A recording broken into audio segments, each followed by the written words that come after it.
রতনপুর গ্রামে জামিল নামে এক দরিদ্র লোক বাস করত। তার পরিবারে ছিল তার স্ত্রী খাদিজা এবং দুই সন্তান, এক মেয়ে আর এক ছেলে। তারা সকলেই সংসার চালানোর জন্য সংগ্রাম করছিল। স্বাভাবিক দিনগুলো ঠিকই ছিল, কিন্তু সামনে ঈদ, তাই সমস্যা দেখা দেয়। তারপর তার স্ত্রী খাদিজা তাকে বলেন, শোনো, ঈদ আসতে চলেছে আর ঘরে কোনো রেশন নেই। ঈদ আসবে ভালো কথা। টাকা ছাড়া আমাদের বাচ্চারা কিভাবে ঈদ উদযাপন করবে? তুমি কি ভেবে দেখেছো, একজন দরিদ্র ব্যক্তির জন্য ঈদ এত সহজ নয়। যখন অন্য বাচ্চারা আমাদের বাচ্চাদের ছেঁড়া জামা কাপড় নিয়ে মজা করবে, তখন কি তুমি এটা পছন্দ করবে? তুমি ঠিক বলেছ। চিন্তা করো না, আমাদের বাচ্চাদের ঈদও অন্যান্য বাচ্চাদের মতো খুব সুন্দর হবে। আর শুধু বাচ্চারা নয়, আমরা দুজনেই এবার ঈদ ভালোভাবে উদযাপন করব। কিন্তু তুমি এত আত্মবিশ্বাসের সাথে কথা বলছো কেন? তোমার কি নতুন কোনো কাজ আছে? যদি তাই হয়, তাহলে আমাদের খারাপ দিনগুলোও চলে যাবে। আমি এখনও এটি পাইনি, তবে শীঘ্রই এটি পাবো। আমি যথাসাধ্য চেষ্টা করব যাতে আমার বাচ্চারাও এবার ঈদ ভালোভাবে পালন করতে পারে। আমি কাজ করতে যাচ্ছি। এই বলে জামিল ঘর থেকে বেরিয়ে যায় এবং সেখানে কাজ খুঁজতে শুরু করে, কিন্তু কেউ তাকে কাজ দেয় না। তারপরই সে তার একজন বন্ধুকে খুঁজে পায়। আরে জামিল ভাই, এই প্রখর রোদে তুমি কোথায় ঘুরে বেড়াচ্ছ? তুমি কি আর কোনো কাজ খুঁজে পাওনি? তুমি যদি চাও আমি তোমাকে সাহায্য করতে পারি। আমি তোমাকে একটা চাকরি দিয়ে দিতে পারি। যদি তাই হয় তাহলে দয়া করে আমাকে সাহায্য করুন ভাই। আমি অনেক সমস্যায় আছি। ঈদ ঘনিয়ে আসছে আর বাড়িতে খাওয়ার মতো কিছুই নেই। আমাকে চাকরি খুঁজে দিলে অনেক উপকার হবে। ঠিক আছে, তুমি এখান থেকে এগিয়ে যাও এবং ডান দিকে ঘুরো। তুমি সেখানে কাজের জায়গা পাবে। সেখানে যাও এবং আমার নাম বলো, তুমি চাকরি পাবে। ঠিক আছে ভাই, আমি যাচ্ছি। খালিদ সেখান থেকে চলে যায় এবং জামিল খুঁজতে খুঁজতে সেই জায়গায় পৌঁছায় যেখানে শ্রমিকের কাজ চলছিল। আমার কাজের প্রয়োজন ছিল, খালিদ আমাকে এখানে পাঠিয়েছে। যদি আমি কাজ পাই তাহলে আমার উপকার হবে। দয়া করে আমাকে কাজ দিন। তুমি আসতে দেরি করেছ। একজন শ্রমিকের প্রয়োজন ছিল, কিন্তু এখনই অন্য একজনকে নিয়োগ করা হয়েছে। তুমি পরে আবার আসতে পারো। যখন প্রয়োজন হবে আমরা তোমাকে নিয়োগ করব। কিন্তু স্যার, দয়া করে আমাকে সাহায্য করুন। আমি খুব সমস্যায় আছি। আমার স্ত্রী এবং সন্তানরা নিশ্চয়ই আমার জন্য অপেক্ষা করছে। তারা ক্ষুধার্ত। দয়া করে আমাকে কিছু কাজ দিন। আমি আপনার কাছে খুব কৃতজ্ঞ থাকব। আরে তুমি কি একবারের জন্য এটা বুঝতে পারছো না? যদি কোনো কাজ না থাকে তাহলে তোমাকে কিভাবে কাজ দিব আমি? ক্ষুধার কারণে কি তুমি পাগল হয়ে গেছো? এখান থেকে চলে যাও আর অন্য কারো সামনে ভিক্ষা করো, যাও। জামিল সেখান থেকে চোখে জল নিয়ে বাড়ি ফিরে আসে। তাকে এত দুঃখী দেখে তার স্ত্রী চিন্তিত হয়ে পড়ে। কি হয়েছে? তুমি এত চিন্তিত কেন? সবকিছু ঠিক আছে তো? তুমি কি আর কাজ পাওনি? খাদিজা, আমি আবার খালি হাতে ফিরে এসেছি। আমার কোনো কাজ নেই। তুমি কি আর বাচ্চারা কি খাবে? বাড়িতে কিছু মরিচ ছিল, আমি এটা দিয়ে চাটনি বানালাম। আর প্রতিবেশীর কাছ থেকে এক বাটি ময়দা ধার করে এনেছি, যাতে আমি আর বাচ্চারা খাবার খেতে পারি। তারা সবাই একসাথে বসে খাওয়া শুরু করে। তারপর তার 12 বছর বয়সী মেয়ে আয়শা বলে, আজ আমি প্রথমবার মরিচ দিয়ে খাচ্ছি। হ্যাঁ আপু, এর মধ্যে মরিচটা আমার খুব অপছন্দ, তাই এটা আমি খেতে পারি না। সামনে আসছে ঈদ, সবাই তাদের বাড়িতে অনেক ভালো ভালো খাবার রান্না করে। আমাদের বাড়িতে কেন কিছুই রান্না হয় না? এই কথা শুনে জামিল এবং তার স্ত্রীর চোখ অশ্রুতে ভরে ওঠে। বাচ্চারা, চিন্তা করো না, শীঘ্রই আমরাও ভালো খাবার তৈরি করব। তাহলে তোমরা প্রচুর খাবার খেতে পারবে, ঠিক আছে? আর এভাবেই কয়েকদিন কেটে যায়, কিন্তু বাড়ির পরিস্থিতির কোনো উন্নতি হয় না। জামিল দিনরাত কাজ খুঁজতে থাকে, কিন্তু বেশিরভাগ সময়ই সে হতাশ হয়। মাঝে মাঝে তার কাছে অল্প কাজ থাকে, যার কারণে মাঝে মাঝে বাড়িতে খাবার রান্না করা হয় এবং মাঝে মাঝে তাকে ক্ষুধার্ত থাকতে হয়। আর এভাবেই ঈদের আর মাত্র 10 দিন বাকি ছিল। সেদিন যখন জামিল পরাজিত হয়ে বাড়ি ফিরে আসে, তখন উভয় শিশু তাদের দাবি জানাতে শুরু করে। এবার আমি একটা নতুন পায়জামা তৈরি করতে চাই এবং একটা নতুন স্লিপার কিনতে চাই। আমার পুরনো জুতাটাও ছিঁড়ে গেছে। হ্যাঁ বাবা, আমিও একটা নতুন স্যুট চাই, যা পরে আমি আমার সব আত্মীয়দের সাথে দেখা করতে পারবো। আমি আমার সব বন্ধুদের দেখাবো যে আমার বাবাও আমাকে ভালো পোশাক কিনে দিতে পারে।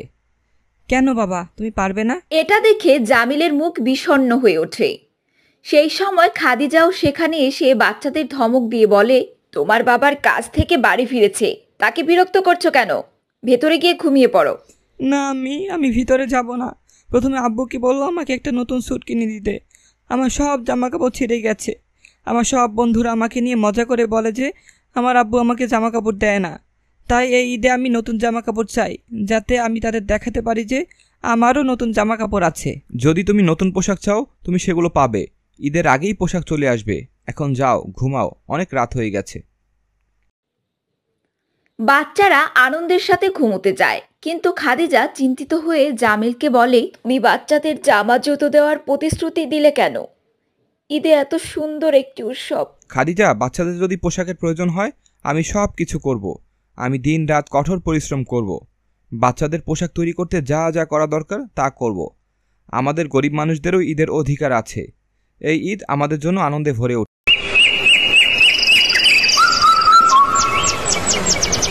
পরের দিন সকালে জামিল আবার আব্দুর রহমানের কাছে যায় এবং তার কাছে সাহায্য চায়। তুমি আবার এসেছো জামিল? আরে কতবার তোমাকে কাজ না করতে বলেছি, আর বলেছি যে আমার তোমার জন্য কোনো কাজ নেই, আর তুমি মাথা উঁচু করে কেন আসছো? বাজারে কেউ আমাকে কাজ দিতে প্রস্তুত নয়। তারা মনে করে যে আমি যথেষ্ট পরিশ্রম করতে পারবো না, কারণ আমি ক্ষুধার্ত থাকি। কিন্তু আমার টাকার খুব প্রয়োজন। আমি ততটা পরিশ্রম করব যতটা মানুষ খাওয়া দাওয়ার পরেও করতে পারে না। আমাকে শুধু একটা সুযোগ দাও, আমি আমার সমস্ত মন প্রাণ দিয়ে কাজ করব। তুমি কি কাজ চাও? বাজারে কেউ তোমাকে কাজ দিচ্ছে না। আগামীকাল আমি তোমার একটা উপকার করব এবং তোমাকে কাজ দেব। আমার কিছু শর্ত আছে, বলো তুমি কি রাজি? আমার অবস্থা এমন যে এই মুহূর্তে আমি যে কোনো শর্ত মেনে নেব। তুমি শুধু আমাকে চাকরি দাও, আমি তোমার সব শর্ত মেনে নেব। এটা হবে আমার অনেক বড় উপকার। ঠিক আছে, তাহলে শোনো। প্রথমত তুমি সকাল 8টা থেকে রাত 10টা পর্যন্ত একটানা কাজ করবে। আর আমার দ্বিতীয় শর্ত হলো, আমি অন্য শ্রমিকদের একদিনের জন্য পুরো 5 টাকা দেব, তোমাকে মাত্র 3 টাকা দেব। আর আমার তৃতীয় শর্ত হলো, তুমি প্রতিদিন টাকা পাবে না, আমি ঈদের একদিন আগে তোমাকে তোমার টাকা দেব। বলো, এটা কি গ্রহণযোগ্য? এই কথা শুনে তার সন্তানদের কথা মনে পড়ে এবং সে কাজটি শুরু করতে রাজি হয়। আমি প্রস্তুত স্যার, জি। আমার বাচ্চাদের ঈদে নতুন পোশাক এবং ভালো খাবার দরকার। আমি তাদের জন্য এই কঠোর পরিশ্রম করতে প্রস্তুত। ঈদের একদিন আগে আমাকে শুধু টাকা দিন, যাতে বাচ্চাদের পোশাক সময় মতো পৌঁছায়। ঠিক আছে, তাহলে সময় নষ্ট করো না, আর কাজে লেগে পড়ো। আর হ্যাঁ, সব কাজ ঠিকমতো করো, না হলে আমি তোমাকে চাকরি থেকে বরখাস্ত করব।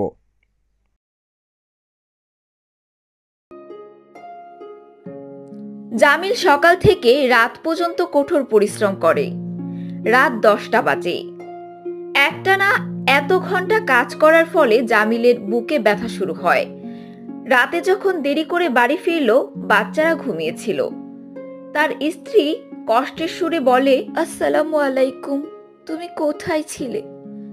আমি এতক্ষণ তোমার জন্য অপেক্ষা করছিলাম। আর তোমার এমন অবস্থা কেন? যেন তুমি অসুস্থ। তুমি ঠিক আছো তো? ওয়ালাইকুম আসসালাম। আমি একেবারে ঠিক আছি, বরং আজ আমি খুব খুশি। ঈদ পর্যন্ত কাজ পেয়েছি। এখন আমাদের বাড়িতে ঈদ সঠিকভাবে উদযাপন করা হবে, আর বাচ্চারাও খুশি হবে। কিন্তু তোমাকে দেখে সত্যি অসুস্থ মনে হচ্ছে। তুমি চিন্তিত কেন খাদিজা? আমি অনেকদিন পর কাজ করেছি, সেই কারণে আমি একটু ক্লান্ত। যদি আমি কিছু খেয়ে ঘুমাই তাহলে আমি ঠিক হয়ে যাব, চিন্তা করো না। জামিল তার স্ত্রীর কাছ থেকে সত্য গোপন করে, আর সে তার ব্যথার কথা কিছুই বলে না। এভাবে আরো কয়েকটা দিন কেটে যায়। জামিল এভাবেই কাজ করতে থাকলো, আর তার ব্যথা বাড়তেই থাকলো। তার কাছে চিকিৎসা করার জন্য টাকা ছিল না, যা তাকে ব্যথা থেকে মুক্তি দিতে পারে। তার আর কোনো কাজ ছিল না, সেই কারণেই তাকে একই কাজ করতে হয়েছিল। সেই দিনটিও এসেছিল যখন জামিল খুব খুশি হয়েছিল। খাদিজা, আগামীকাল ঈদ। আমি আজই আব্দুর রহমান ভাইয়ের থেকে সব টাকা নিয়ে আসব। তারপর তোমার আর বাচ্চাদের জন্য জামা কাপড় নিয়ে আসব। জামিল খুশি মনে সেখানে পৌঁছায় এবং তাকে বলে, আব্দুর রহমান ভাই, আজ আমার কাজ শেষ, আগামীকাল ঈদ। তাই দয়া করে আমাকে টাকা দিন, যাতে আমি জিনিসপত্র পেতে পারি এবং সময় মতো বাড়ি পৌঁছাতে পারি। এটা আমার মোট 8 দিনের বেতন। কোন টাকা? এই, তুমি কোন টাকার কথা বলছো? আমি তোমাকে চিনি না, আর আমার কাছে তোমার একটা টাকাও নেই। এখান থেকে চলে যাও। তুমি জানো আমি কতটা নিষ্ঠার সাথে কাজ করেছি। আমি দিন রাত কাজ করেছি, অসুস্থ থাকা সত্ত্বেও আমি কাজ করেছি। আমার পেটে লাথি মারো না। তুমি কেন একজন দরিদ্র মানুষের দীর্ঘশ্বাস নিতে চাও? আরে কে কোথায় আছো? একে বের করে দাও। আমি যাচ্ছি ঠিকই, কিন্তু একদিন তোমাকে তোমার কাজের জন্য অবশ্যই মূল্য দিতে হবে।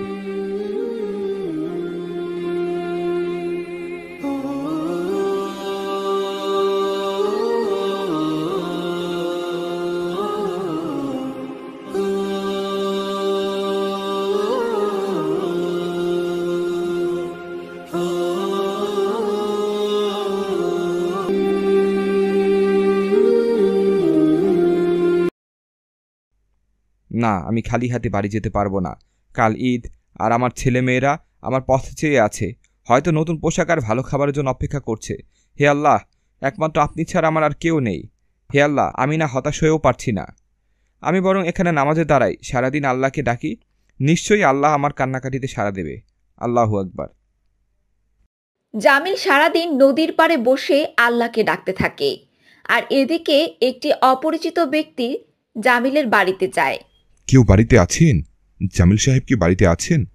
না, আমি তার স্ত্রী। কোনো দরকার থাকলে আমাকে বলতে পারেন। জামিল সাহেব আর সারাদিন যে কাজ করেছেন তার পারিশ্রমিক দিতে এসেছি। তার মালিক আমাকে দিয়ে পাঠিয়েছেন। এই নিন আপনার স্বামীর মজুরি। জামিলের স্ত্রী তখন বাজারে গিয়ে ছেলে মেয়ের জন্য কিছু পোশাক আর কিছু ভালো খাবার কিনে আনেন, আর কিছু টাকা রেখে দেন। জামিলের স্ত্রী আর সন্তানরা অনেক খুশি হয়।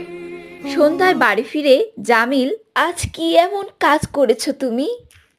বলেছি তুমি নাকি সারাদিন কাজ করেছো তোমার মালিকের, তাই তোমার মালিক এতগুলো টাকা পাঠিয়ে দিয়েছেন। খাদিজা, আমি যে 8 দিন কাজ করে টাকা পেতাম সে টাকা দিতে অস্বীকার করে আব্দুর রহমান ভাই। তখন আমি ভেবে পাচ্ছিলাম না কি করব। বাড়িতে এসে তোমাকে, আমার ছেলে মেয়েকে কি বলতাম। তাই আল্লাহর উপর ভরসা করে নামাজে দাঁড়াই আর আল্লাহকে ডাকতে থাকি। হে আল্লাহ, হে সারাজাহানের প্রতিপালক, আপনি সত্যিই মহান। আল্লাহু আকবার। লা ইলাহা ইল্লা আনতা সুবহানাকা ইন্নী কুনতু মিনাজ জালিমিন।